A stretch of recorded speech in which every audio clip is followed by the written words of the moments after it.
வந்தா பெரிய பிரச்சனை பண்ணுவார்ல? கண்டிப்பா. ஆனா நம்ம என்ன தப்பு பண்ணோம் பிரச்சனை பண்றதுக்கு?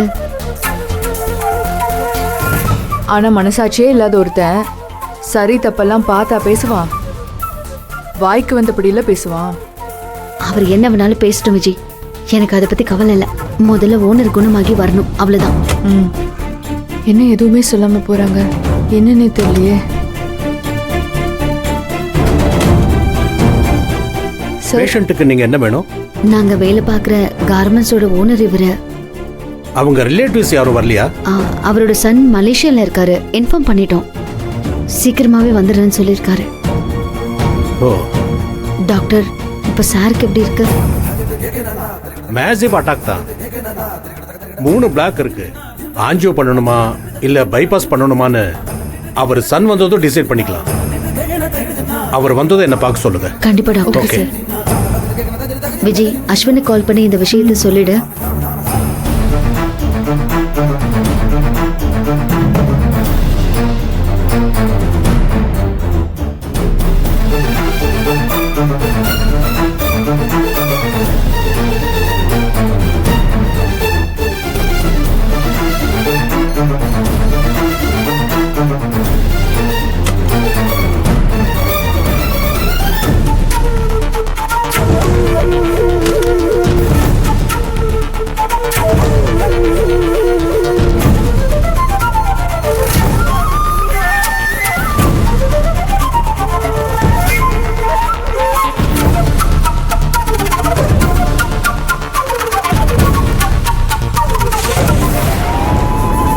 மகா, என்ன மகா?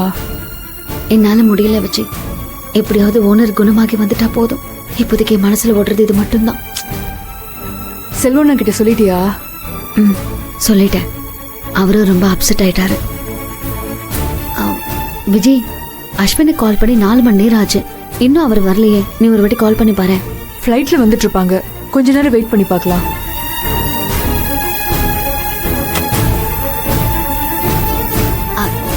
டாக்டர், சாருக்கு இப்ப எப்படி இருக்கு? Excuse me doctor.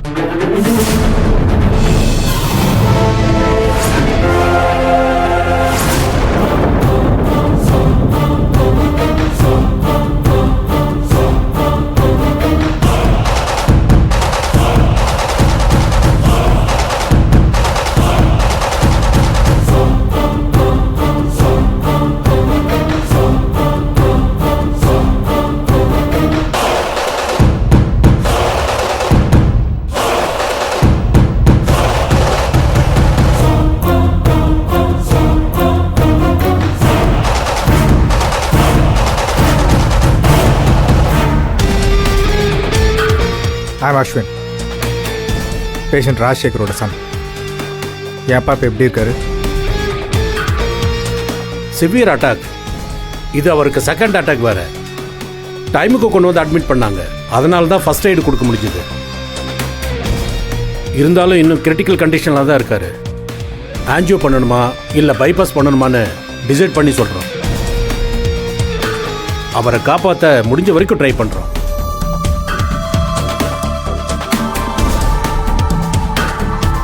இப்போ திருப்தியா? இதுக்கு தானே ஆசைப்பட்டேன். அவரை எந்த நிலைமையில கொண்டு வந்து விட்டுருக்க? சாருக்கு ஹார்ட் அட்டாக் வந்ததுக்கு காரணம் மகா இல்ல. இவங்க காரணம் இல்லை, நீ எப்படி சொல்ற? சொல்லு. என் அப்பாவுக்கு எதனால ஹார்ட் அட்டாக் வந்துச்சு? எதனால என் அப்பாவுக்கு ஹார்ட் அட்டாக் வந்துச்சு? கப்பல் கவிழ்ந்து கடல் எல்லா குட்ஸும் கவிழ்ந்தனாலதான். பிசினஸ்ல இந்த மாதிரி எதிர்பாராத சிச்சுவேஷன்ஸ் வரும்ன்றது ஏன் அப்பாவுக்கு நல்லாவே தெரியும். இந்த மாதிரி பெரிய லாஸ் வந்தா அதை சமாளிக்க தான் இன்சூரன்ஸ் ஒன்று இருக்கு. அது நம்மள லாஸ்ல இருந்து காப்பாத்தும். 50 lakhs ஆர்டருக்கு யாராவது இன்சூரன்ஸ் போடாம குட்ஸ் ஷிப்ல அனுப்புவாங்களா? இப்படி ஒரு லாஸ் வரணும்னே மகா பிளான் பண்ணி இன்சூரன்ஸ் போடாம இருக்கா. அதனாலதான் ஏன் அப்பாவுக்கு ஹார்ட் அட்டாக் வந்திருக்கு. இல்ல, நான் தான் இன்சூரன்ஸ் எடுத்தேன். அக்கவுண்ட்ல பணம் இல்லாம அவர் கொடுத்த செக் ரிட்டர்ன் ஆயிருக்கு. சார் இந்த விஷயத்தை என்கிட்ட சொல்லாம விட்டுட்டாரு. பேங்க்லயும் தேவையான பணத்தை கட்டாம விட்டுருக்காரு. இதுல என்னோட தப்பு என்ன இருக்கு? என்ன பேசுற நீ? நீதானே கம்பெனியோட மேனேஜர். இன்சூரன்ஸ் ஃபைல் ஆயிருக்கா இல்லையான்னு கடைசி வரை ஃபாலோ பண்ண வேண்டியது யாரோட வேலை?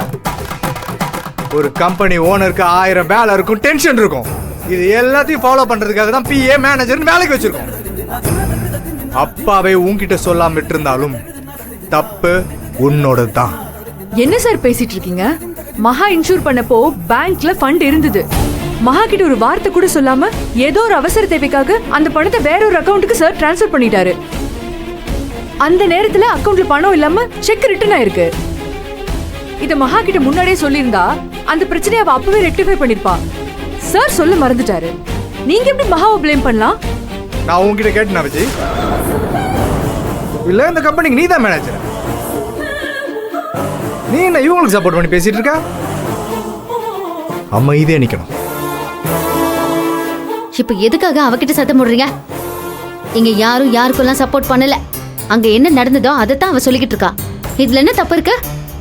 ஓஹோ, அப்ப நீங்க எல்லாரும் கூட்டணியா தான் வேலை பார்த்துருக்கீங்க. ஆனா என் அப்பா உங்களை நம்பி கம்பெனி பொறுப்பு ஒப்படைச்சிருக்காரு. எனக்கு தெரியாது, என் அப்பா இப்ப ஆபத்துல இருக்காரு. 50 lakhs லாஸுக்கு நீ தான் பொறுப்பு. இது எல்லாத்துக்குமே நீ பதில் சொல்லிதான் ஆகணும். இல்ல நான் உன்னை சும்மா விட மாட்டேன். என் மேல பழி போடுறதுக்கெல்லாம் நான் கவலைப்பட மாட்டேன். சார் கண்ணு முடிச்சதும் உண்மையில என்ன நடந்துச்சுன்னா அவரே வந்து சொல்லுவாரு. உங்களை பொறுத்த வரைக்கும் ஒரு கம்பெனிங்கிறது லாபம் சம்பாரிச்சு கொடுக்கிற ஒரு பிசினஸ். ஆனா கம்பெனில வேலை பார்க்கிற எங்களுக்கெல்லாம் அது ஒரு வாழ்வாதாரம். கம்பெனி நஷ்டமாகட்டும், ஓனர் உடம்புக்கு முடியாம போகட்டும்னு நாங்க மனசார கூட நினைக்க மாட்டோம். யூஎஸ் ஆர்டர் முடிச்சதுக்கு அப்புறம் மகாவும் இந்த கம்பெனில வேலை பார்க்குற அத்தனை பேரும் எங்களோட முழு உழைப்பு கொடுத்துருக்கோம். அது சாருக்கே நல்லா தெரியும். அவர் கண்ணு முடிச்சதும் அவரே உங்களுக்கு விளக்கமா சொல்வாரு. என் அப்பா வந்து என்ன சொல்லுவாரு? தோ இந்த மேடத்தை பத்தி உயர்வா சொல்லுவாரு.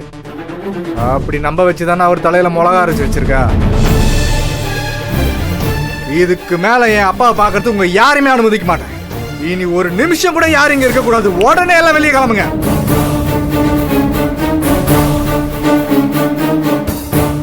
ஆனா மகா, இன்னைக்கு நடந்த எல்லாத்துக்குமே நீ பதில் சொல்லிதான் ஆகணும். தேவனோ மேல ஆக்ஷனும் எடுப்பேன்.